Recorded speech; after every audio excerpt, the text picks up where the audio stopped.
아래는 온라인 커뮤니티에 올라온 실제 경험담처럼 읽히는 1인칭 서사로 시작하되 확인되지 않은 사건을 실제 사실로 단정하지 않는 방식으로 구성했습니다.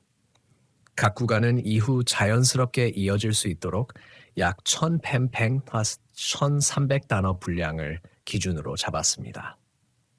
제가 그 산에서 가장 무서웠던 순간은 무언가를 본 순간이 아니라 제가 혼자라고 믿었던 그 믿음이 완전히 깨진 순간이었습니다. 지금도 그날을 생각하면 가장 먼저 떠오르는 건 사람의 얼굴이 아닙니다. 어둠 속에서 들렸던 아주 작은 기침 소리입니다. 한 번, 그리고 잠시 뒤에 또 한 번. 처음에는 산짐승이 내는 소리라고 생각했습니다. 강원도 산골에서 밤을 보내다 보면 멧돼지나 고라니, 이름도 모르는 새가 내는 소리를 사람 목소리처럼 착각할 때가 있다고 들었으니까요. 저 역시 그 정도로 생각했습니다. 문제는 그 기침 소리가 제가 있는 곳을 따라오기 시작했다는 겁니다. 제 이름은 최민석입니다. 당시 31살이었고 지금은 서울에서 건축 관련 일을 하고 있습니다. 제가 지금부터 이야기하려는 일은 몇 년 전 강원도 영월의 매봉산 일대에서 겪었던 경험입니다. 정확한 위치와 산길은 일부러 밝히지 않겠습니다. 당시 함께 갔던 사람들과도 그곳을 다시 찾아가자는 이야기를 한 적이 없고 저 역시 지금까지 한 번도 다시 그 산에 들어가지 않았습니다. 사실 처음부터 무서운 곳이라는 생각은 전혀 하지 않았습니다. 그날 저는 회사에서 알게 된 형 한 명과 함께 산에 들어갔습니다. 형의 이름은 정우라고 하겠습니다. 실제 이름을 공개하고 싶지 않아서 이렇게 부르겠습니다. 정우 형은 저보다 4살 많았고 산을 좋아하는 사람이었습니다. 둘 다 평소에 등산을 자주 하는 편은 아니었지만 그의 가을에는 이상하게 사람이 없는 곳을 찾아다니는 일이 많았습니다. 유명한 관광지보다는 사람들이 잘 찾지 않는 산길이나 폐임도 같은 곳을 찾아 사진을 찍고 돌아오는 시기였습니다. 그날도 특별한 목적이 있었던 것은 아닙니다. 매봉산이라는 이름을 보고 정우 형이 먼저 가보자고 했습니다. 인터넷에서 찾아본 정보도 많지 않았습니다. 산행 후기 몇 개와 오래된 사진, 지도에 표시된 임도 정도가 전부였습니다. 요즘처럼 모든 등산로가 자세하게 정리되어 있던 것도 아니었습니다. 출발할 때만 해도 날씨는 좋았습니다. 하늘은 흐렸지만 비가 올 정도는 아니었고 바람도 거의 없었습니다. 차를 세워놓고 산길을 따라 올라가면서 우리는 별것 아닌 이야기를 계속했습니다. 회사 이야기, 집 이야기, 최근에 본 영화 이야기 같은 것들이었습니다. 그런데 이상하게도 산 안쪽으로 들어갈수록 휴대전화 신호가 급격하게 약해졌습니다. 처음에는 그러려니 했습니다. 강원도 산에서는 흔한 일이니까요. 1시간쯤 걸었을 때부터 길의 분위기가 조금 달라졌습니다. 사람이 다닌 흔적은 분명히 있는데 이상할 정도로 조용했습니다. 낙엽이 많이 쌓여 있었고 오래된 나뭇가지들이 길을 덮고 있었습니다. 그런데 길 자체는 끊기지 않았습니다. 오히려 누군가 최근까지 지나간 것처럼 낙엽이 일정한 폭으로 눌려 있었습니다. 정우 형이 그걸 보고 말했습니다. 여기 생각보다 사람 많이 다니나 본데? 저도 그렇게 생각했습니다. 그때는 아무런 의심도 하지 않았습니다. 오후 3시가 조금 넘어 능선 쪽으로 올라갔고 잠시 쉬면서 물을 마셨습니다. 그런데 이상한 냄새가 났습니다. 처음에는 나무가 썩는 냄새라고 생각했습니다. 젖은 흙 냄새와 비슷했지만 조금 달랐습니다. 오래된 장롱 안에서 나는 냄새 같기도 했고 비에 젖은 헌옷에서 나는 냄새 같기도 했습니다. 정우 형도 냄새를 맡았는지 주변을 둘러봤습니다. 뭐 타는 냄새 아니야? 저는 고개를 저었습니다. 불이 난 흔적은 없었습니다. 그런데 냄새는 분명히 있었습니다. 우리가 움직이면 약해지고 멈추면 다시 느껴졌습니다. 마치 어디선가 바람을 타고 오는 것처럼 느껴졌습니다. 그때 저는 처음으로 산이 조금 이상하다고 생각했습니다. 하지만 이상하다는 것과 무섭다는 것은 달랐습니다. 저는 그때까지도 이 모든 것을 자연적인 현상이라고 생각했습니다. 바람 방향이 바뀌면서 냄새가 나는 것일 수도 있고 오래된 동물 사체가 근처에 있을 수도 있다고 생각했습니다. 우리는 계속 올라갔습니다. 그리고 오후 4시가 가까워졌을 무렵 길에서 이상한 것을 하나 발견했습니다. 나무에 붉은색 끈이 묶여 있었습니다. 등산 리본처럼 보였습니다. 그런데 위치가 이상했습니다. 사람들이 많이 다니는 길이라면 눈에 잘 띄는 나무에 묶었을 텐데 그 끈은 길에서 조금 벗어난 나무 뒤쪽에 묶여 있었습니다. 정우 형이 가까이 다가가 끈을 살펴봤습니다. 이거 오래된 것 같은데 끈은 낡아 있었습니다. 색도 많이 발해 있었습니다. 그런데 이상하게도 매듭 부분만은 깨끗했습니다. 마치 누군가 얼마 전 다시 묶은 것처럼 보였습니다. 정우 형은 별 의미를 두지 않고 돌아섰습니다. 저도 그냥 따라갔습니다. 하지만 몇 걸음 지나고 나서 뒤를 돌아봤습니다. 붉은 끈이 보이지 않았습니다. 나무들이 워낙 빽빽했기 때문에 시야에서 가려졌다고 생각했습니다. 그렇게 다시 걸었습니다. 10분 정도 지났을까요? 이번에는 정우 형이 먼저 멈췄습니다. 잠깐 형이 손을 들어 저를 세웠습니다. 그리고 아무 말도 하지 않고 산 아래쪽을 바라봤습니다. 저도 그 방향을 봤습니다. 처음에는 아무것도 들리지 않았습니다. 그러다 아주 멀리서 무언가 부딪히는 소리가 들렸습니다. 딱! 나뭇가지가 부러지는 소리였습니다. 우리는 서로를 바라봤습니다. 정우 형이 말했습니다. 사람인가? 저는 대답하지 않았습니다. 잠시 후 다시 소리가 났습니다. 딱! 이번에는 조금 가까웠습니다. 정우 형은 등산 스틱을 잡은 손에 힘을 줬습니다. 누가 따라오는 거 아냐? 그 말에 저는 웃었습니다. 형, 설마요. 저는 그렇게 말했지만 마음속에서는 이상한 생각이 하나 들었습니다. 우리가 지나온 길에는 방금 전까지 아무도 없었습니다. 그리고 산길은 한쪽이 절벽에 가까울 정도로 좁았습니다. 사람이 뒤에서 따라오고 있었다면 진작에 보였어야 했습니다. 우리는 다시 걷기 시작했습니다. 그런데 얼마 지나지 않아 그 소리가 또 들렸습니다. 딱! 이번에는 바로 뒤쪽이었습니다. 저는 반사적으로 몸을 돌렸습니다. 아무도 없었습니다. 나무와 바위 그리고 늦은 오후에 어두운 산길만 보였습니다. 정우 형이 웃었습니다. 동물이겠지. 저도 고개를 끄덕였습니다. 그렇게 믿고 싶었습니다. 그때까지만 해도 저는 제가 나중에 이 산에서 겪은 일을 다른 사람에게 설명하려고 이렇게 긴 글을 쓰게 될 거라고는 상상도 하지 못했습니다. 그리고 그 순간에는 몰랐습니다. 우리가 처음 들었던 그 기침 소리가 사실 그보다 훨씬 전부터 우리를 보고 있었던 누군가의 신호였을지도 모른다는 것을. 해가 능선 너머로 내려가기 시작하면서 산은 생각보다 빠르게 어두워졌습니다. 정우 형이 시간을 확인했습니다. 오후 5시가 조금 넘었습니다. 원래 계획대로라면 이제 돌아가야 했습니다. 그런데 문제가 하나 생겼습니다. 우리가 올라온 길이 보이지 않았습니다. 정확히 말하면 길이 없어진 것은 아니었습니다. 분명히 우리가 지나온 방향은 알고 있었습니다. 그런데 내려가는 쪽으로 몇 분을 걸어가자 갈림길이 하나 나왔습니다. 올라올 때는 분명히 없었던 길이었습니다. 왼쪽으로 난 길은 우리가 왔던 길처럼 보였고 오른쪽 길은 훨씬 좁았습니다. 정우 형이 지도를 꺼냈습니다. 휴대전화 화면을 몇 번 눌렀지만 지도는 제대로 표시되지 않았습니다. GPS 위치가 계속 움직였습니다. 한 번은 우리가 능선 위에 있다고 표시되더니 몇 초 뒤에는 산 아래쪽으로 위치가 튀었습니다. 정우 형이 욕을 한마디 했습니다. 그리고 왼쪽 길을 가리켰습니다. 이쪽으로 내려가자. 저는 아무 말 없이 따라갔습니다. 그런데 5걸음쯤 내려갔을 때였습니다. 뒤쪽에서 아주 작게 소리가 들렸습니다. 이번에는 나뭇가지가 부러지는 소리가 아니었습니다. 사람이 목을 가다듬는 것 같은 소리였습니다. 그리고 잠시 뒤 기침 소리가 한번 들렸습니다. 콜록. 정우 형이 멈췄습니다. 저도 멈췄습니다. 둘 다 아무 말도 하지 않았습니다. 몇 초가 지나자 다시 소리가 났습니다. 콜록. 이번에는 분명히 사람이 내는 기침 소리였습니다. 그런데 이상한 점이 하나 있었습니다. 소리가 난 방향이 우리가 내려가려던 길에서 들린 것이 아니었습니다. 우리 바로 뒤, 조금 전까지 우리가 서 있던 갈림길 쪽에서 들렸습니다. 정우 형이 아주 낮은 목소리로 말했습니다. 민서가. 네. 우리 뒤에 사람 있었어? 저는 대답하지 못했습니다. 그 순간만큼은 저도 더 이상 동물이라고 생각할 수 없었습니다. 왜냐하면 3번째 기침 소리가 들렸기 때문입니다. 콜록. 그리고 이번에는 그 소리가 조금 더 가까웠습니다. 앞선 문장에서 바로 이어갑니다.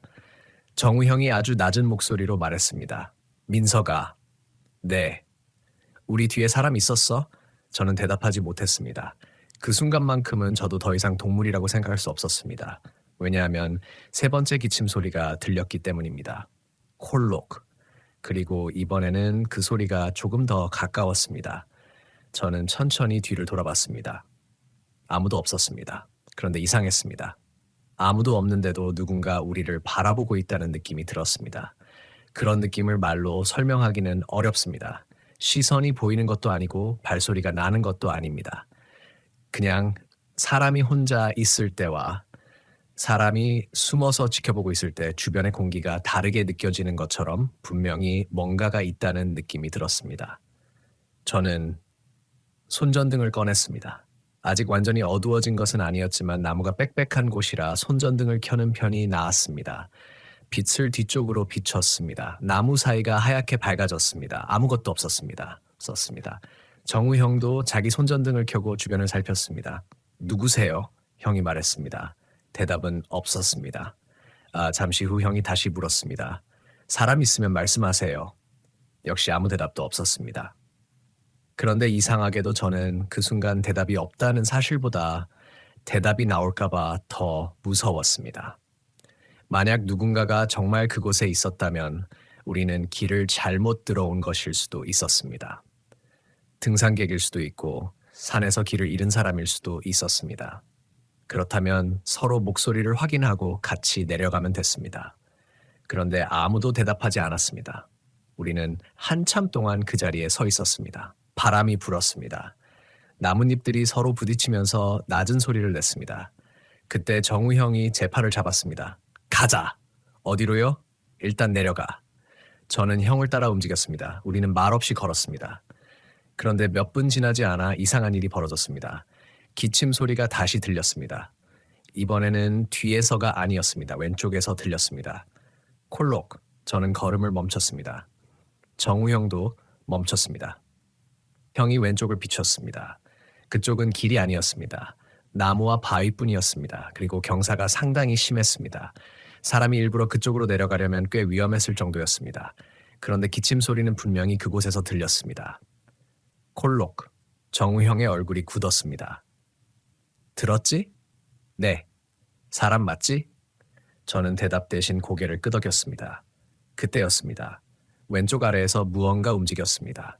손전등 불빛이 아주 잠깐 흔들렸습니다. 사람의 그림자처럼 보였습니다. 저는 본능적으로 뒤로 물러났습니다. 정우 형도 동시에 뒤로 물러났습니다. 누구세요? 형이 소리쳤습니다. 이번에는 대답이 있었습니다. 아주 작은 목소리였습니다. 처음에는 무슨 말인지 알아들을 수 없었습니다. 저와 형은 서로를 바라봤습니다. 그리고 다시 그쪽을 향해 귀를 기울였습니다. 여기요?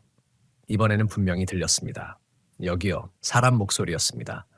젊은 남자도 아니고 나이 든 남자도 아닌 것처럼 들렸습니다. 목소리가 너무 작고 힘이 없어서 나이를 구분할 수 없었습니다. 정우 형이 말했습니다. 길 잃으셨어요? 대답이 없었습니다. 형이 다시 물었습니다. 다치셨어요? 잠시 뒤 같은 목소리가 들렸습니다. 여기요. 그 한마디뿐이었습니다. 저는 그 순간 이상한 불편함을 느꼈습니다. 사람이라면 보통 다쳤다고 말하거나 도움을 요청했을 겁니다. 그런데 계속 같은 말만 했습니다. 여기요. 정우 형은 휴대전화를 꺼냈습니다. 신호는 여전히 잡히지 않았습니다. 119에 전화해봐. 형이 말했습니다. 저도 휴대전화를 꺼냈습니다. 화면 상단에 신호가 한 칸 나타났다가 사라졌습니다.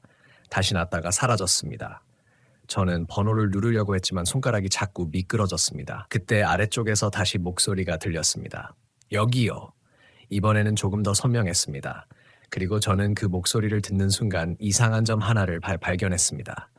목소리가 우리가 있는 방향을 향하고 있지 않았습니다. 마치 다른 쪽을 보고 말하는 것 같았습니다. 그 사실을 깨닫자 갑자기 소름이 돋았습니다. 정우 형도 같은 것을 느꼈는지 아무 말 없이 제 쪽으로 손을 뻗었습니다. 가지 마?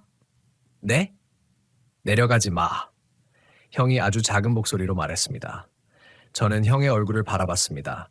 형은 아래쪽을 보고 있었습니다. 그리고 천천히 고개를 저었습니다. 뭔가 이상해. 그때였습니다. 우리 앞쪽 오른쪽에서 또 다른 소리가 났습니다. 기침이었습니다. 콜록.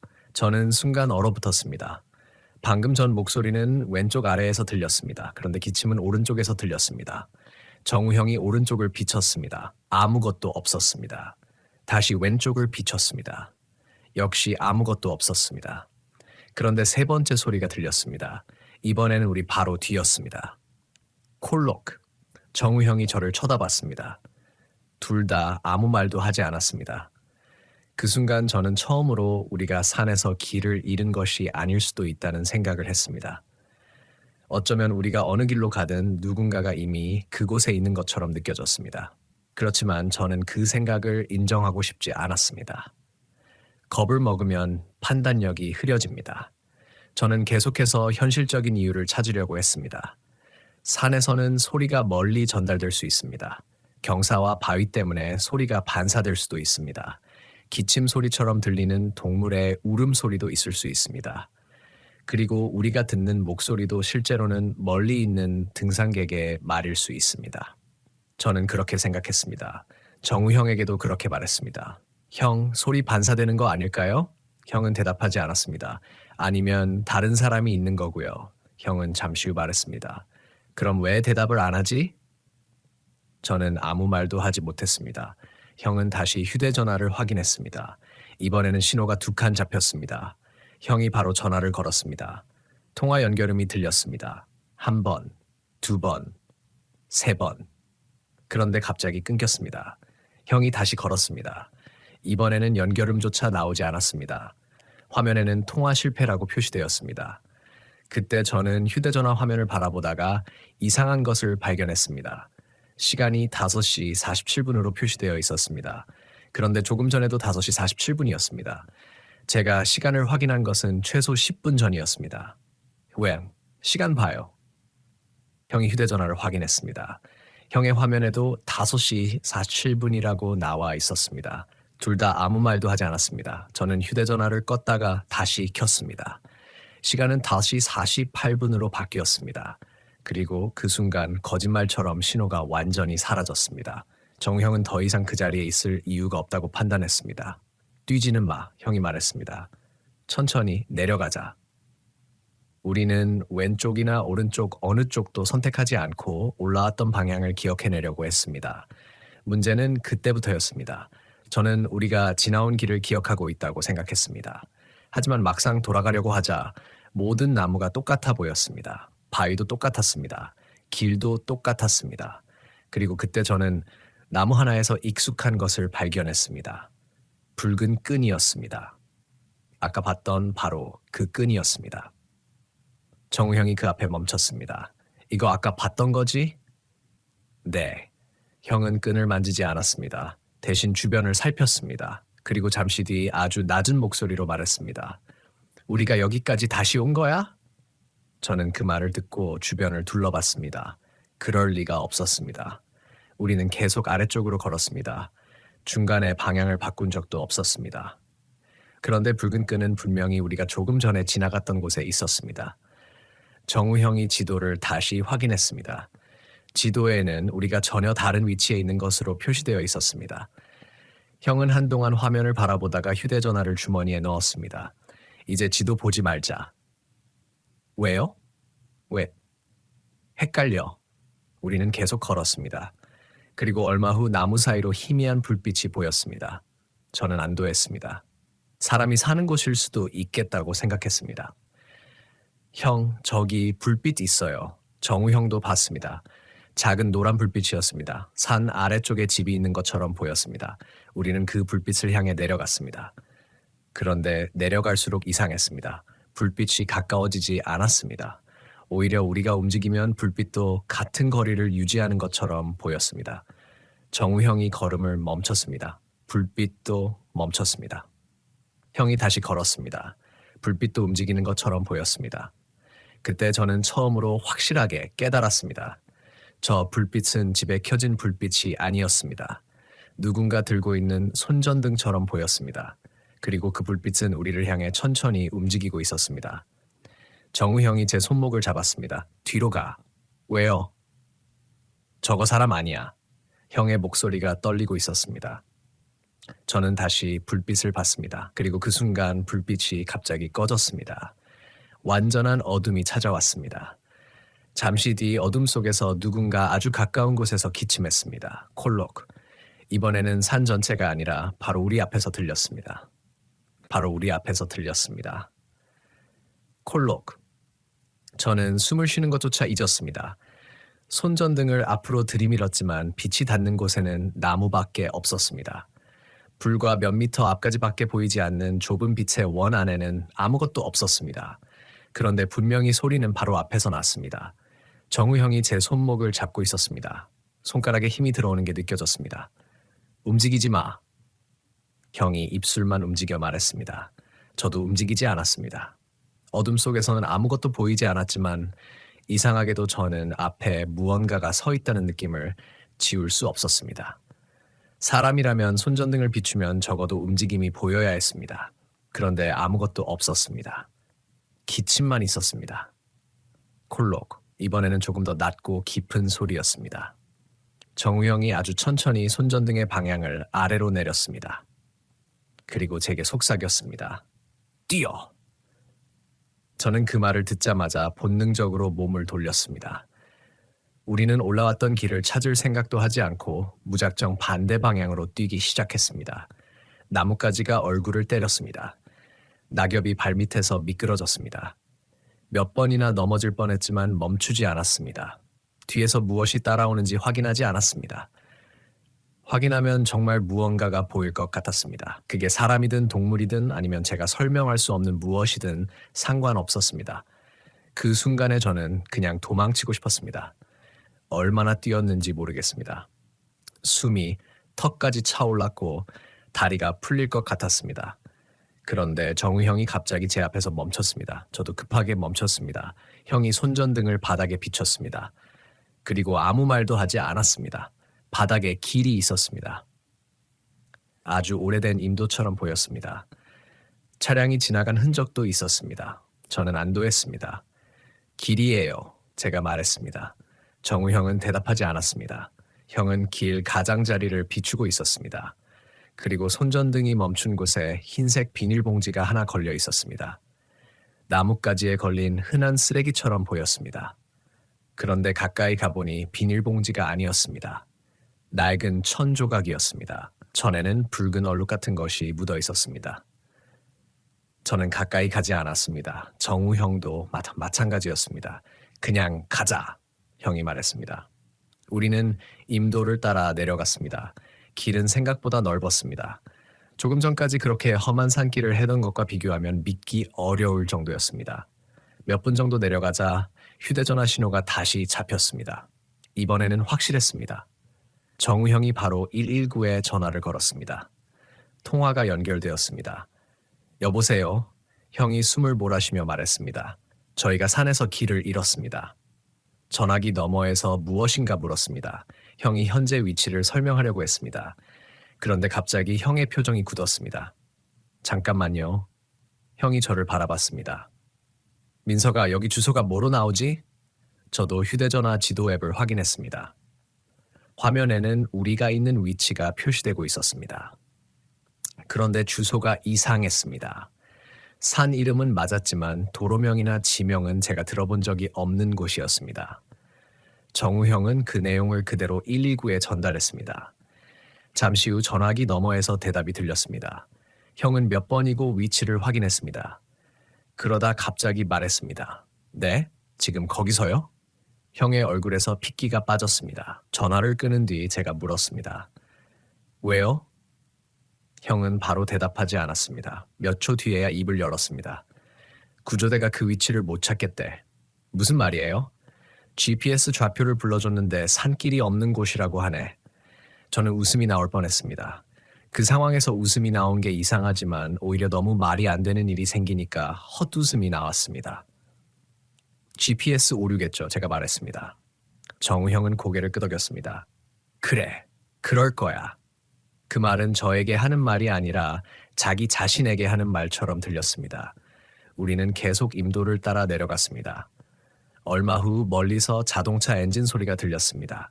이번에는 확실히 사람이 사는 곳으로 연결된 길이라고 생각했습니다. 정우 형이 손전등을 흔들었습니다. 여기요! 그러나 자동차는 보이지 않았습니다. 엔진 소리만 들렸습니다. 소리는 점점 커졌습니다. 그러다가 갑자기 멈췄습니다.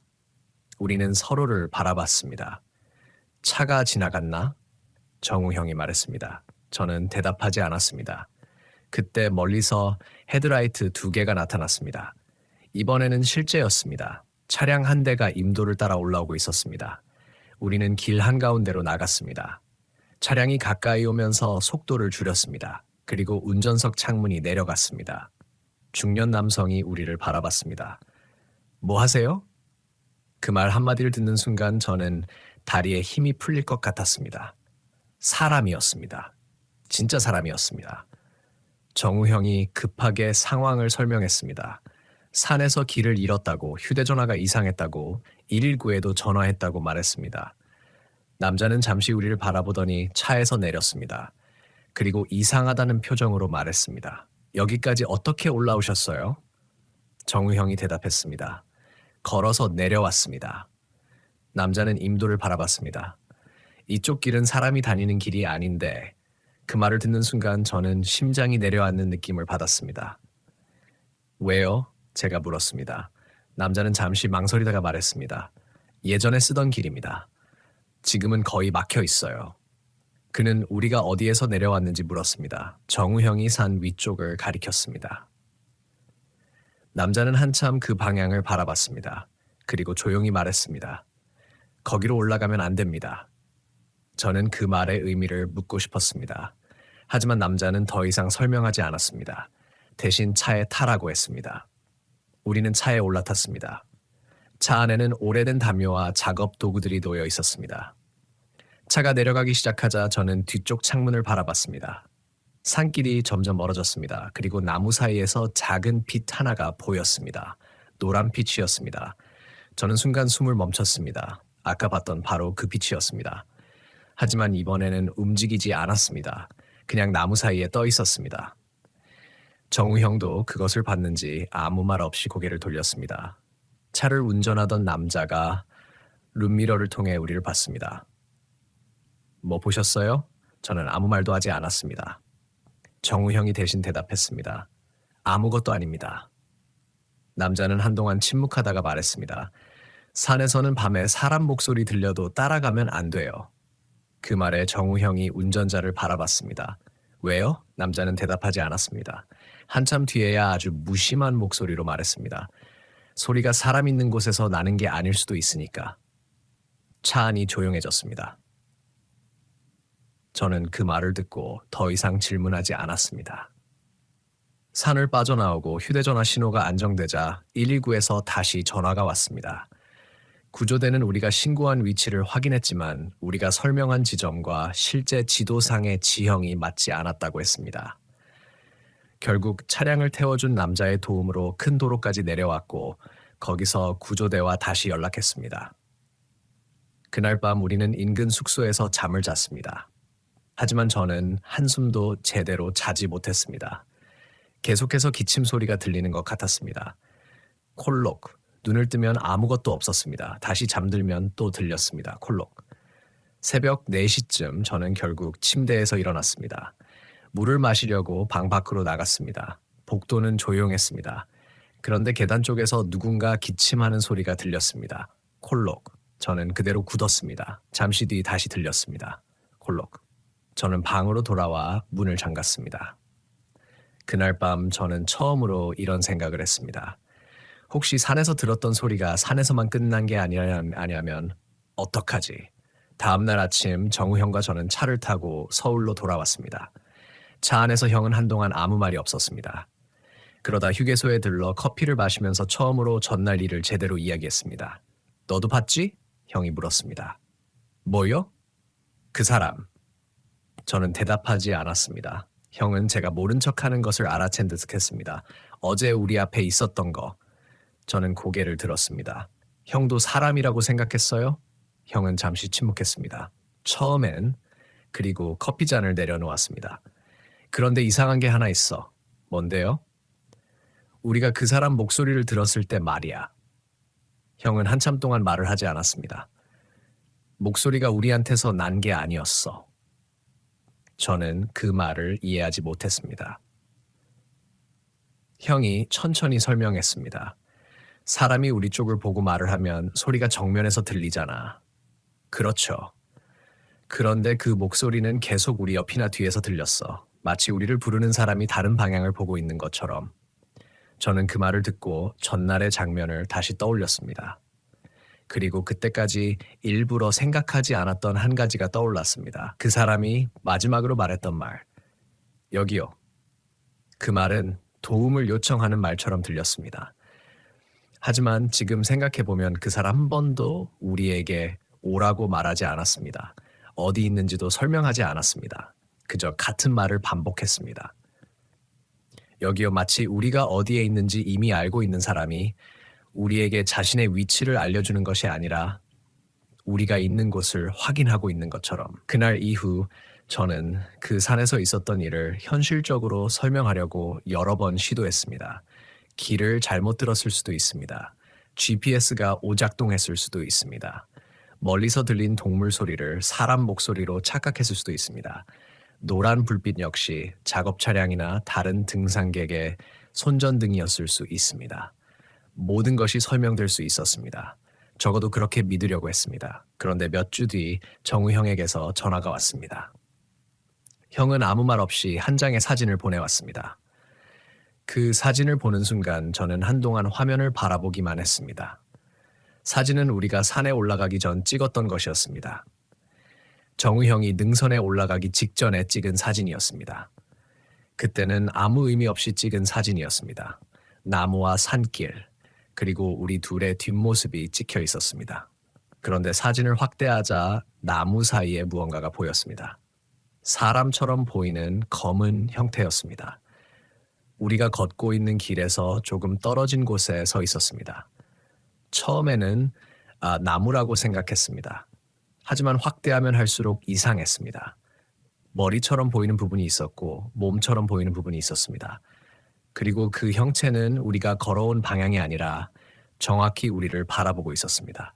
저는 그 사진을 보고 형에게 물었습니다. 이거 언제 찍은 거예요? 형이 답했습니다. 네가 기침 소리 듣기 전.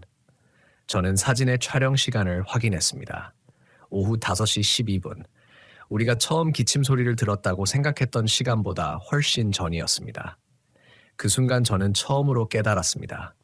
우리가 그 산에서 무언가를 만난 게 아니었을지도 모릅니다. 어쩌면 우리가 산에 들어간 순간부터 무언가가 이미 우리를 따라오고 있었던 것인지도 모릅니다. 그리고 사진 속 검은 형체의 위치를 다시 확인했을 때 저는 이상한 점 하나를 발견했습니다. 그 형체가 서 있던 곳은 우리가 그날 밤 마지막으로 발견했던 붉은 끈이 묶여 있던 나무와 거의 같은 위치였습니다. 그 사실을 알게 된 뒤 저는 사진을 삭제하려고 했습니다. 그런데 손가락이 멈췄습니다. 왜냐하면 사진 한쪽 구석에 그날 우리가 전혀 기억하지 못했던 것이 하나 더 찍혀 있었기 때문입니다. 나무 뒤쪽에 아주 희미하게 보이는 작은 노란 불빛이었습니다. 나무 뒤쪽에 아주 희미하게 보이는 작은 노란 불빛이었습니다. 저는 한동안 그 사진에서 눈을 떼지 못했습니다. 사진 속 불빛은 우리가 밤에 봤던 것과 너무 비슷했습니다. 하지만 사진이 찍힌 시간은 오후 5시 12분이었습니다. 그 시간에는 아직 완전히 어두워지지도 않았습니다. 손전등을 켜야 할 만큼 시야가 나쁘지도 않았습니다. 그런데 나무 사이에 있는 작은 빛은 분명히 노란색으로 찍혀 있었습니다. 정우 형에게 전화를 걸었습니다. 형은 바로 받았습니다. 봤지? 네. 나도 처음에는 렌즈 플레어 같은 건 줄 알았어. 그런데요? 사진 몇 장 더 확인해 봤어. 형은 잠시 멈췄습니다. 같은 시간에 찍은 사진이 3장 있어.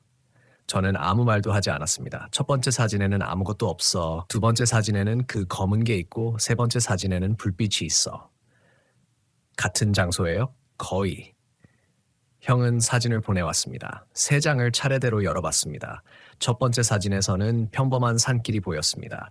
두 번째 사진에서는 나무 사이에 검은 형체가 있었습니다. 세 번째 사진에서는 그 형체가 조금 더 가까워져 있었습니다. 그리고 그 옆에 작은 노란 불빛이 있었습니다. 제가 가장 이상하게 생각했던 건 따로 있었습니다. 사진을 찍은 사람은 정우 형이었습니다. 형은 사진을 찍을 때 우리 앞쪽을 바라보고 있었습니다. 그러니까 사진 속 검은 형체는 우리가 가는 방향에 있었습니다. 그런데 당시 우리가 들었던 첫 번째 기침 소리는 뒤쪽에서 들렸습니다. 앞에 있던 무언가가 뒤에서 소리를 냈다는 뜻이었습니다. 저는 그 생각을 하다가 등줄기가 서늘해졌습니다. 형. 응. 사진 찍을 때 소리 들었어요? 아니. 확실해요? 확실해. 형은 잠시 후 덧붙였습니다. 그때는 아무것도 못 들었어. 저는 사진을 다시 봤습니다. 사진 속 검은 형체는 사람처럼 보이기도 했지만 나무의 그림자처럼 보이기도 했습니다. 정확히 무엇이라고 말하기는 어려웠습니다. 그게 오히려 더 불편했습니다. 귀신이라고 단정할 만한 모습은 아니었습니다. 사람이라고 단정하기도 어려웠습니다. 그저 나무 사이에 무언가 서 있는 것처럼 보였습니다. 그날 이후 저는 사진을 확대하는 습관이 생겼습니다. 휴대전화 화면을 확대하고 밝기를 조절하고 사진의 색을 바꿔보기도 했습니다.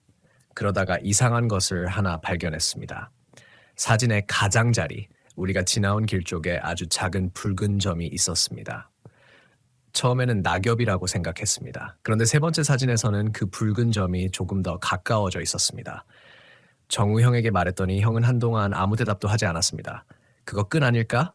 형이 말했습니다. 아까 봤던 붉은 끈? 응. 그럼 누가 묶어놓은 거겠죠?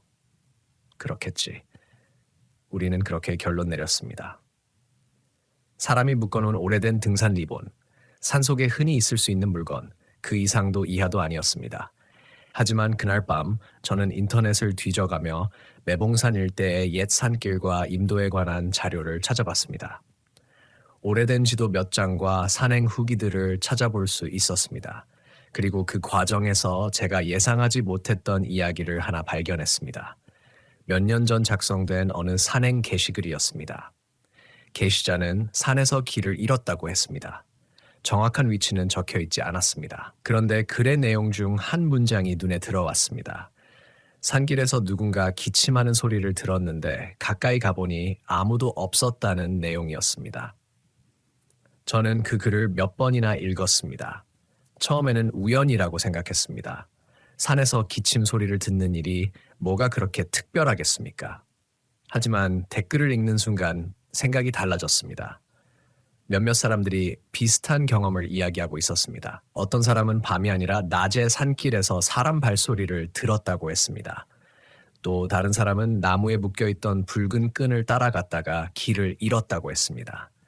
그리고 한 사람은 이런 댓글을 남겼습니다. 그 산에서 누가 불러도 대답하지 마세요. 저는 그 문장을 보고 한참 동안 화면을 바라봤습니다. 물론 인터넷 댓글이 무슨 증거가 될 수 있겠습니까? 누군가 만들어낸 이야기일 수도 있습니다. 서로의 경험을 보고 비슷한 이야기를 만들어냈을 수도 있습니다. 저는 그렇게 생각했습니다. 그런데 이상하게도 그 글을 닫을 수가 없었습니다. 다음 날 정우 형에게 링크를 보냈습니다. 형은 한참 후에 답장을 보냈습니다. 그 글 나도 본 적 있어. 언제요? 산에 가기 전. 저는 손에서 휴대전화를 떨어뜨릴 뻔했습니다. 그럼 왜 아무 말 안 했어요? 형은 한참 후에 답했습니다. 별거 아닌 줄 알았지. 저는 그 대화 이후 형에게 조금 화가 났습니다. 우리가 산에 들어가기 전에 비슷한 경험담을 알고 있었다면 적어도 밤까지 남지는 않았을 겁니다. 하지만 정우 형은 계속 미안하다고 했습니다. 그리고 며칠 뒤 직접 만나서 이야기하자고 했습니다. 우리는 서울의 한 카페에서 만났습니다. 형은 노트북을 가져왔습니다. 나 그 뒤로 자료 좀 찾아봤어. 형이 말했습니다. 화면에는 오래된 지도와 산행 기록이 떠 있었습니다. 그날 우리가 내려온 임도 있잖아. 네. 거기 예전에 산판 작업로였대. 벌목이나 산림 작업을 위해 사용되던 길이었다는 이야기였습니다. 그 길은 오래전에 사실상 사용되지 않게 되었고 일부 구간은 자연스럽게 막혀 있었다고 했습니다. 그런데 우리가 발견한 길은 분명히 사람이 지나갈 수 있을 정도로 열려 있었습니다. 형은 지도를 확대했습니다. 여기 봐. 지도에는 우리가 처음 길을 잃었던 것으로 추정되는 곳과 임도가 연결되어 있지 않았습니다. 정확히 말하면 우리가 이동했다고 기억하는 경로로는 그 임도에 도달할 수 없었습니다. 저는 지도를 바라보며 말했습니다. 우리가 다른 길로 내려온 거겠죠. 형은 고개를 끄덕였습니다. 나도 그렇게 생각했어. 그런데 형은 다음 자료를 열었습니다. 몇 년 전 지역 산림 관련 기록을 정리한 자료였습니다. 거기에는 오래된 임도 하나가 표시되어 있었습니다. 그리고 그 임도는 우리가 구조를 요청했던 위치와 거의 일치했습니다. 형이 말했습니다. 이 길은 지금 지도에서는 거의 안 나와. 왜요? 폐쇄된 지 오래돼서. 저는 그제야 그날 우리를 태워준 운전자의 말이 떠올랐습니다. 여기까지 어떻게 올라왔느냐는 말. 이쪽 길은 사람이 다니는 길이 아니라는 말. 그리고 올라가면 안 된다는 말.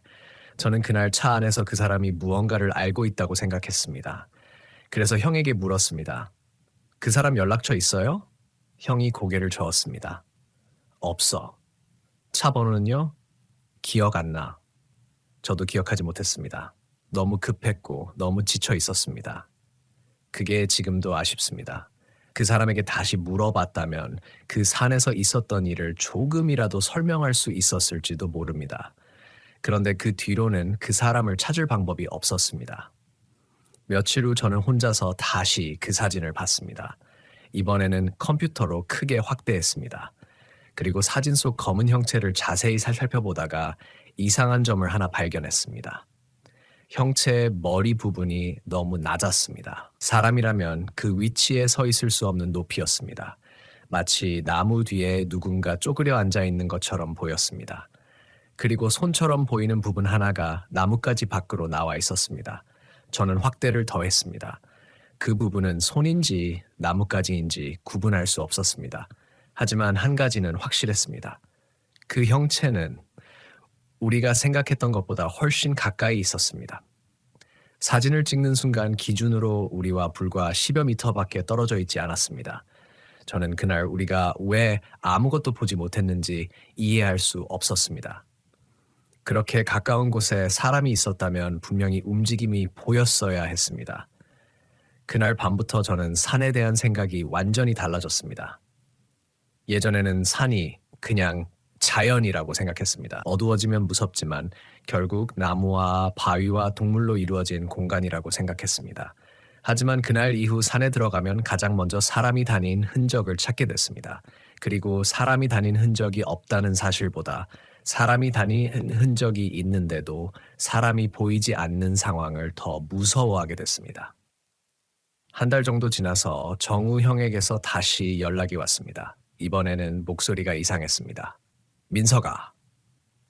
네. 사진 말이야. 왜요? 내가 그거 다시 봤는데.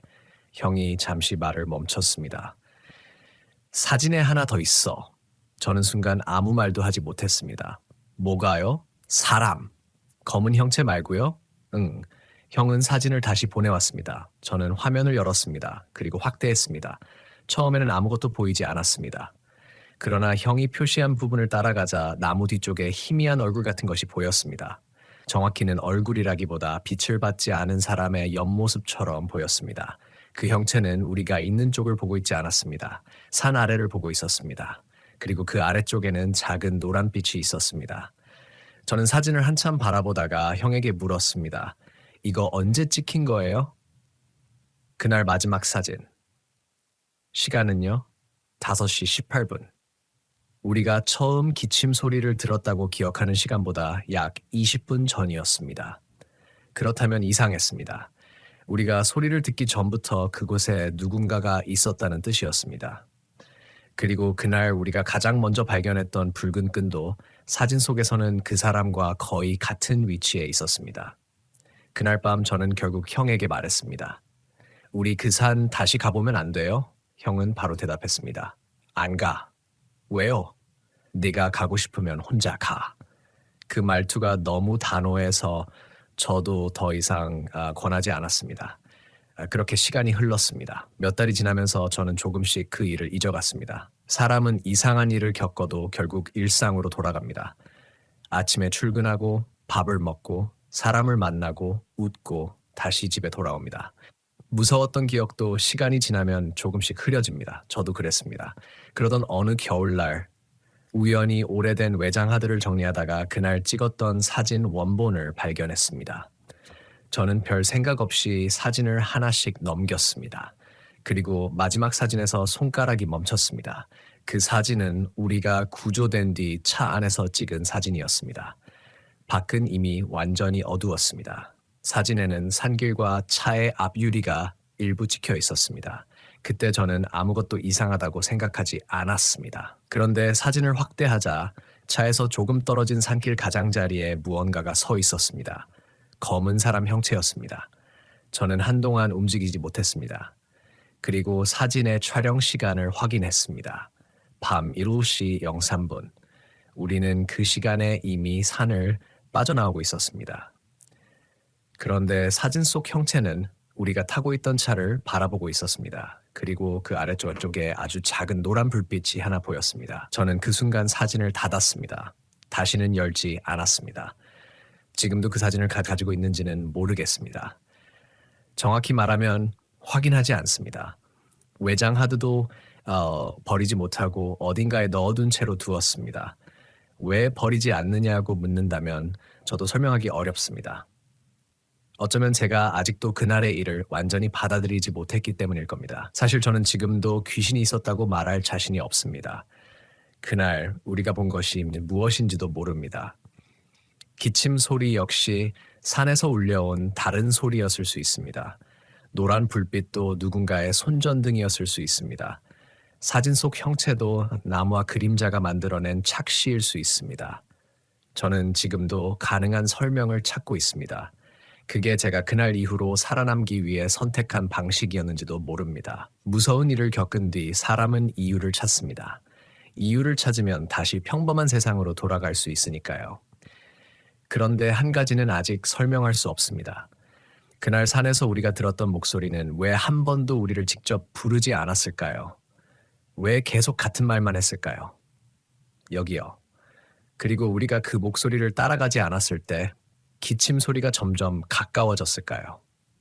저는 지금도 산길을 걷다가 누군가 기침하는 소리를 들으면 걸음을 멈춥니다. 그리고 절대로 그 방향으로 가지 않습니다. 혹시 실제로 사람이 있을 수도 있기 때문에 무조건 도망가야 한다는 뜻은 아닙니다. 다친 사람이거나 길을 잃은 사람이 있을 수도 있으니까요. 하지만 혼자 산에 들어갔을 때 정체를 알 수 없는 목소리나 움직임을 따라가는 것은 정말 위험한 일입니다.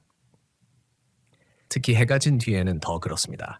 휴대전화가 있다고 안심해서도 안 됩니다. GPS는 산에서 정확하지 않을 수 있고 신호가 끊기면 구조 요청조차 어려워질 수 있습니다. 저는 그날 이후 산에 갈 때 반드시 밝을 때 내려올 수 있도록 시간을 계산합니다. 경로를 미리 저장하고 보조 배터리를 챙기고 혼자 가지 않습니다. 그리고 무엇보다 이상하다고 느껴지는 순간에는 호기심보다 안전을 먼저 생각합니다. 그날에 저는 계속 이유를 찾았습니다. 사람일 거라고 생각했고, 동물일 거라고 생각했고, 소리의 반사라고 생각했습니다. 그러다가 결국 도망쳤습니다. 어쩌면 그게 가장 잘한 일이었는지도 모릅니다. 왜냐하면 지금도 가끔 그날의 마지막 장면이 꿈에 나오기 때문입니다. 차가 산길을 내려가고 있었습니다. 저는 뒷유리를 통해 산을 바라보고 있었습니다. 나무 사이로 작은 노란빛이 보였습니다. 그리고 그 옆에 사람이 서 있었습니다. 그 사람은 움직이지 않았습니다. 그저 우리가 떠나는 것을 바라보고 있었습니다. 차가 커브를 돌면서 산이 시야에서 사라지기 직전 그 사람이 아주 천천히 고개를 돌렸습니다. 마치 제가 보고 있다는 걸 알고 있었다는 것처럼. 저는 그 장면이 실제 기억인지 나중에 만들어진 상상인지 아직도 구분하지 못합니다. 하지만 한 가지는 확실합니다. 그날 이후 저는 산에서 들리는 모든 소리를 예전처럼 가볍게 생각하지 못하게 됐습니다. 특히 사람이 없는 곳에서 들리는 사람의 목소리는 더 그렇습니다. 그리고 지금도 가끔 아주 조용한 밤에 창문 밖에서 누군가 기침하는 소리가 들리면 저는 불을 끄고 창문 가까이 가지 않습니다. 그 소리가 정말 옆집 사람의 기침일 수도 있고 길을 지나가는 사람의 소리일 수도 있습니다. 아무것도 아닐 수도 있습니다. 그런데도 저는 확인하지 않습니다. 왜냐하면 그 산에서 마지막으로 들었던 기침 소리가 제가 뒤돌아보지 않고 떠난 뒤에도 한동안 제 머릿속에 남아 있었기 때문입니다. 콜록 한 번. 그리고 조금 뒤 콜록. 그날 제가 끝까지 확인하지 않았던 것은 어쩌면 무엇이 그 소리를 냈는지가 아니라 왜 그것이 우리를 부르고 있었는지였을지도 모릅니다. 앞선 마지막 문장에서 자연스럽게 이어갑니다. 왜 그것이 우리를 부르고 있었는지였을지도 모릅니다. 그 질문은 시간이 지나도 사라지지 않았습니다. 오히려 이상하게도 다른 기억들이 흐려질수록 그 질문만 더 선명해졌습니다. 저는 그날 산에서 있었던 일을 몇 번이나 머릿속으로 다시 재구성했습니다. 우리가 산에 들어간 시간, 처음 이상한 냄새를 맡았던 순간, 붉은 끈을 발견했던 장소, 나뭇가지가 부러지는 소리를 들었던 시간, 처음 기침 소리를 들었던 순간, 그리고 마지막으로 차를 타고 산을 빠져나오던 순간까지 시간 순서대로 하나씩 적어보기도 했습니다.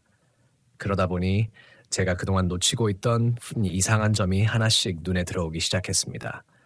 가장 먼저 이상했던 것은 붉은 끈이었습니다. 우리는 그 끈을 처음 봤을 때 오래된 것이라고 생각했습니다. 그런데 사진을 다시 확인해 보니 끈의 위치가 이상했습니다. 처음 발견했던 곳은 길 오른쪽 나무였습니다. 그런데 우리가 임도로 내려가기 직전에 봤던 끈은 길 왼쪽에 있었습니다. 물론 우리가 다른 길로 이동했을 수도 있습니다. 산속에선 같은 색의 끈이 여러 군데 묶여 있을 수도 있습니다. 그게 가장 합리적인 설명입니다. 그런데 사진 속 끈을 확대해 보니 매듭의 모양이 똑같았습니다. 정우 형도 그 사실을 확인했습니다. 같은 거 맞아. 형은 그렇게 말했습니다. 저는 아무 대답도 하지 않았습니다. 그렇다면 우리가 길을 잃은 게 아니라 같은 장소를 반복해서 지나갔다는 뜻일 수도 있었습니다. 그 가능성을 생각하자 갑자기 다른 장면이 떠올랐습니다. 우리가 처음 갈림길을 만났을 때 정우 형이 왼쪽 길을 선택했던 순간이었습니다. 그 길을 따라 내려가자 기침 소리가 들렸습니다. 그리고 우리가 다시 방향을 바꾸었을 때 붉은 끈이 나타났습니다. 그렇다면 처음부터 길이 여러 개였던 게 아니라 우리가 같은 곳을 다른 방향에서 보고 있었던 것은 아닐까. 그 생각을 하자 머리가 복잡해졌습니다. 하지만 이것 역시 확실한 증거는 아니었습니다. 저는 여전히 현실적인 설명을 찾았습니다. 산에서는 방향 감각이 쉽게 무너집니다. 특히 나무가 빽빽하고 해가 지기 시작하면 동서남북을 구분하기 어려워집니다. 같은 나무를 다른 나무로 착각할 수도 있습니다. 같은 길을 2번 지나가고도 자신이 처음 지나가는 길이라고 생각할 수 있습니다. 그래서 저는 이 모든 것이 단순한 방향 감각 상실이라고 믿으려고 했습니다. 그런데 한 가지는 끝까지 설명되지 않았습니다. 그날 우리가 내려왔던 임도입니다. 몇 달 뒤 저는 혼자 그 임도의 위치를 지도에서 다시 확인했습니다. 오래된 산림 지도와 현재 지도, 위성 사진까지 비교했습니다. 그리고 이상한 사실을 발견했습니다. 우리가 그 임도에 도착했다고 기억하는 위치는 실제 임도에서 상당히 떨어져 있었습니다. 걸어서 내려갔다고 하기에는 지형이 맞지 않았습니다. 중간에 아주 깊은 계곡이 하나 있었고 그 계곡을 건너지 않고는 임도로 연결될 수 없었습니다. 그날 우리는 계곡을 건넌 적이 없었습니다. 정우 형도 그걸 기억하고 있었습니다. 우리가 계곡을 건넜다면 물에 젖었을 겁니다. 하지만 둘 다 신발과 바지가 거의 젖지 않았습니다. 그렇다면 우리는 어떻게 그 임도에 도착했던 걸까요? 이 질문은 아무리 생각해도 답이 나오지 않았습니다. 저는 그때부터 산 자체에 대한 기억을 의심하기 시작했습니다. 내가 기억하는 것이 실제로 있었던 일인지 아니면 공포 때문에 나중에 기억이 뒤섞인 것인지. 사람의 기억은 생각보다 정확하지 않습니다. 특히 극도의 긴장 상태에서는 시간, 거리 감각이 왜곡될 수 있습니다. 저는 그 사실을 알고 있었습니다. 그래서 오히려 제 기억을 믿지 않으려고 했습니다. 그게 편했습니다. 내 기억이 틀렸다고 생각하면 모든 것이 설명될 수 있으니까요. 그런데 정우 형도 같은 것을 기억하고 있었습니다. 그게 가장 불편했습니다. 우리가 같은 착각을 했다고 설명할 수도 있습니다. 둘 다 피곤했고 어두웠고 길을 잃었고 공포에 질려 있었으니까요. 그럴 수 있습니다. 정말 그럴 수 있습니다. 그런데 그날 밤 숙소에서 제가 들었던 기침 소리까지 설명할 수는 없었습니다. 그건 정우 형에게 말하지 않았습니다. 괜히 형을 더 불안하게 만들고 싶지 않았습니다. 하지만 며칠 뒤 형이 먼저 그 이야기를 꺼냈습니다. 그날 숙소에서 기침 들었지? 저는 아무 말도 하지 않았습니다. 형이 웃지도 않은 채 말했습니다. 나도 들었어. 그 말을 듣는 순간 저는 등골이 서늘해졌습니다. 몇 시였어요? 새벽 4시쯤. 저도 그 정도 시간이라고 기억했습니다. 우리는 서로를 바라봤습니다. 그리고 한동안 아무 말도 하지 않았습니다. 형은 결국 이렇게 말했습니다. 그건 산에서 들은 거랑 똑같았어. 저는 고개를 저었습니다. 그냥 숙소 다른 방 사람이었겠죠. 그렇겠지. 형도 그렇게 말했습니다. 하지만 둘 다 그 말을 믿지는 않았습니다. 그 후 우리는 그 일을 더 이상 이야기하지 않았습니다. 각자 일상으로 돌아갔습니다. 저는 일부러 산 이야기를 피했습니다. 등산을 권하는 친구가 있으면 핑계를 대고 거절했습니다. 여행을 가더라도 사람이 많은 곳을 선택했습니다. 그리고 이상하게도 어두운 복도를 걸을 때마다 뒤를 확인하는 버릇이 생겼습니다. 그러던 어느 날 회사에서 야근을 하고 집에 돌아왔을 때였습니다. 현관문을 열고 신발을 벗는데 휴대전화가 울렸습니다. 정우 형이었습니다. 받자마자 형이 아무 말 없이 물었습니다. 민서가. 네. 너한테 사진 하나 보내도 되냐? 저는 순간 긴장했습니다. 무슨 사진인데요? 그 산 사진. 저는 한동안 대답하지 않았습니다. 보내지 마세요. 제가 먼저 말했습니다. 형은 잠시 침묵했습니다. 왜? 그냥요. 나도 안 보내려고 했어. 형의 목소리가 이상했습니다. 그런데 오늘 우연히 발견했어. 뭘요? 그날 사진에 없던 사진. 저는 결국 사진을 받았습니다. 파일 하나였습니다. 촬영 날짜는 그날이 아니었습니다. 몇 달 전 날짜였습니다. 사진은 산행 게시글에서 내려받은 오래된 사진이라고 했습니다. 정우 형이 그날 밤 인터넷에서 자료를 찾다가 발견했다는 것이었습니다. 사진에는 매봉산의 한 산길이 찍혀 있었습니다. 그런데 사진 한쪽 나무에 붉은 끈이 묶여 있었습니다. 저는 화면을 확대했습니다. 매듭이 보였습니다. 그리고 바로 옆에 작은 검은 얼룩 같은 것이 있었습니다. 사람처럼 보이는 형체였습니다. 하지만 이번에는 그것이 사진의 중앙에 있지 않았습니다. 나무 뒤쪽에 거의 숨겨져 있었습니다. 정우 형이 말했습니다. 사진 올린 날짜 봐. 게시글 날짜는 우리가 산에 갔던 해보다 훨씬 이전이었습니다. 몇 년 전이었습니다. 저는 한동안 아무 말도 하지 않았습니다. 형이 말했습니다. 그럼 그게 그날 우리를 따라온 게 아니었을 수도 있어. 저는 물었습니다. 무슨 뜻이에요? 우리가 그날 처음 본 게 아닐 수도 있다는 거지. 그 말을 듣자 오히려 마음이 편해졌습니다. 이상하게 들리겠지만 저는 그때 처음으로 조금 안심했습니다. 우리가 무엇인가를 따라오게 만든 것이 아니라 그 산에 원래 있던 무엇인가를 우연히 본 것이라면 적어도 우리 때문에 생긴 일은 아니라고 생각할 수 있었기 때문입니다. 하지만 형은 곧 다른 말을 했습니다. 근데 이 사진에 있는 사람이 어디를 보고 있는지 봐. 저는 사진을 다시 봤습니다. 검은 형체는 산길을 바라보고 있었습니다. 그리고 그 시선이 향하는 곳에는 붉은 끈이 있었습니다. 그 순간 저는 예전에 봤던 댓글이 떠올랐습니다. 그 산에서 누가 불러도 대답하지 말라는 말. 처음에는 그냥 괴담이라고 생각했습니다.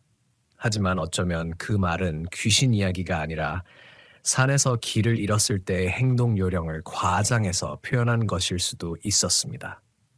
산에서는 목소리의 방향을 정확히 판단하기 어렵습니다. 절벽이나 바위 때문에 소리가 반사됩니다. 멀리 있는 사람의 목소리가 바로 옆에서 들리는 것처럼 느껴질 수도 있습니다. 그래서 정체를 확인하지 않고 소리를 따라가면 위험할 수 있습니다. 그게 가장 현실적인 설명입니다. 저는 그 설명을 받아들였습니다. 그렇게 믿었습니다. 그리고 그 믿음 덕분에 한동안 다시 평범하게 살 수 있었습니다. 하지만 그해 겨울이 끝나갈 무렵 정우 형에게서 마지막으로 한 번 더 연락이 왔습니다. 그날 형은 전화를 걸어오지 않았습니다. 메시지만 보냈습니다. 짧은 문장이었습니다. 오늘 산 근처에 일 때문에 왔는데 너랑 같이 봤던 그 길 입구를 찾았다. 저는 바로 답장했습니다. 가지 마세요. 몇 분 뒤 답장이 왔습니다. 안 들어갔어. 저는 안도했습니다. 그런데 다음 메시지를 읽고 손이 멈췄습니다. 근데 입구 나무에 붉은 끈이 하나 묶여 있어. 저는 아무 말도 할 수 없었습니다. 형은 사진을 하나 보냈습니다. 사진에는 겨울산이 찍혀 있었습니다. 눈이 조금 남아있는 좁은 길, 그리고 길가의 나무. 그 나무에 붉은 끈이 묶여 있었습니다. 저는 사진을 확대했습니다. 매듭을 확인했습니다. 처음 우리가 봤던 것과 똑같은 모양이었습니다. 하지만 이번에는 다른 것이 하나 더 있었습니다. 끈 아래쪽 나무 껍질에 누군가 손톱이나 날카로운 도구로 글자를 긁어놓은 흔적이 있었습니다. 글자는 완전히 읽히지 않았습니다. 하지만 한 글자만은 분명하게 보였습니다. 이어 저는 형에게 그 사진을 삭제하라고 했습니다. 형은 그렇게 했습니다. 그리고 우리는 그날 이후 그 산에 관한 이야기를 다시는 하지 않았습니다. 적어도 한동안은 그랬습니다. 저는 지금도 그날의 일이 무엇이었는지 단정하지 않습니다. 귀신이었다고 말하지도 않습니다. 사람이었다고 말할 수도 없습니다. 어쩌면 실제로는 아무것도 없었을 수도 있습니다. 우리가 길을 잃었고 공포 때문에 소리와 그림자를 이상하게 받아들였을 수도 있습니다. 사진 속 형체 역시 자연적인 현상일 수 있습니다. 그게 가장 안전한 결론입니다. 하지만 저는 이제 한 가지를 압니다. 사람은 설명할 수 없는 일을 겪었을 때 반드시 그 의미를 알아내야 하는 것은 아니라는 것입니다. 그날 저는 계속 확인하려고 했습니다. 무엇인지 보고 싶었습니다. 누가 있는지 알고 싶었습니다. 왜 기침하는지 궁금했습니다. 왜 불빛이 움직이는지 알고 싶었습니다. 그 호기심 때문에 조금만 더 깊이 들어갔다면 지금 이 이야기를 이렇게 끝까지 말하고 있지 못했을 수도 있습니다. 산에서는 이상한 소리가 들릴 수 있습니다. 사람처럼 보이는 나무도 있습니다. 멀리 있는 불빛도 가까이 있는 것처럼 보일 수 있습니다. 그리고 길은 우리가 생각하는 것보다 훨씬 쉽게 사람을 속입니다. 그래서 지금 누군가 제게 산에서 가장 무서운 것이 무엇이냐고 묻는다면 저는 귀신이라고 대답하지 않을 겁니다. 가장 무서운 것은 자신이 길을 알고 있다고 믿는 순간입니다. 분명히 이 길이라고 생각하고 분명히 저 소리는 저쪽에서 난다고 생각하고 분명히 저 불빛을 따라가면 사람이 있을 거라고 생각하는 순간, 그 믿음 하나 때문에 사람은 자신도 모르게 더 깊은 곳으로 들어갈 수 있습니다. 저는 그날 산에서 그 사실을 배웠습니다. 그리고 아직도 가끔 그날의 기침 소리를 떠올립니다. 콜록, 한 번, 조금 뒤, 콜록, 그리고 그 사이에 있었던 긴 침묵. 지금 생각하면 그 침묵이 가장 무서웠습니다. 소리가 계속 들렸다면 오히려 위치를 확인할 수 있었을 겁니다. 하지만 소리는 사라졌다가 나타났고 우리가 방향을 바꿀 때마다 다른 곳에서 들렸습니다. 마치 누군가가 우리가 어느 방향으로 움직이는지 기다리고 있는 것처럼. 그래서 저는 지금도 산에서 누군가의 목소리를 들으면 먼저 멈춥니다. 주변을 확인하고 지도와 위치를 확인하고 동행한 사람과 함께 움직입니다. 그리고 확인할 수 없는 소리라면 따라가지 않습니다. 그게 귀신을 믿어서가 아닙니다. 오히려 그 반대입니다. 저는 지금도 대부분의 이상한 현상에는 설명이 있다고 생각합니다. 다만 설명할 수 있다는 것과 직접 확인하러 가도 안전하다는 것은 전혀 다른 문제라는 걸 알게 됐습니다. 그리고 그 차이를 깨닫게 해준 곳이 제가 다시는 들어가고 싶지 않은 그 산이었습니다. 매봉산. 그 이름을 지도에서 우연히 보게 되는 날이면 저는 아직도 화면을 오래 바라보지 못합니다. 그리고 아주 가끔 아무도 없는 조용한 곳에서 기침 소리가 들리면 저도 모르게 한 가지 생각을 합니다. 혹시 그날 우리가 들었던 것은 우리를 부르는 소리가 아니라 우리가 어디에 있는지 확인하는 소리였던 것은 아닐까? 그 생각이 떠오르면 저는 뒤를 돌아보지 않습니다. 그날처럼 끝까지 확인하지 않습니다. 그게 제가 그 산에서 배운 유일한 방법이기 때문입니다. 모든 것을 알아야 살아남는 것이 아니라 어떤 것은 끝까지 모르는 채 돌아오는 것이 더 현명할 때도 있다는 것. 그리고 지금까지도 저는 그날 산에서 우리가 마주쳤던 것이 무엇이었는지 모릅니다. 다만 한 가지는 기억합니다. 우리가 차를 타고 산을 빠져나올 때 뒤유리 너머의 어둠 속에서 작은 노란빛 하나가 오래도록 움직이지 않고 있었다는 것을. 그리고 차가 마지막 커브를 돌기 직전 그 불빛 옆에 서 있던 검은 형체가 아주 천천히 고개를 돌렸다는 것을. 그 순간 이후 저는 한 번도 그 산을 다시 돌아보지 않았습니다.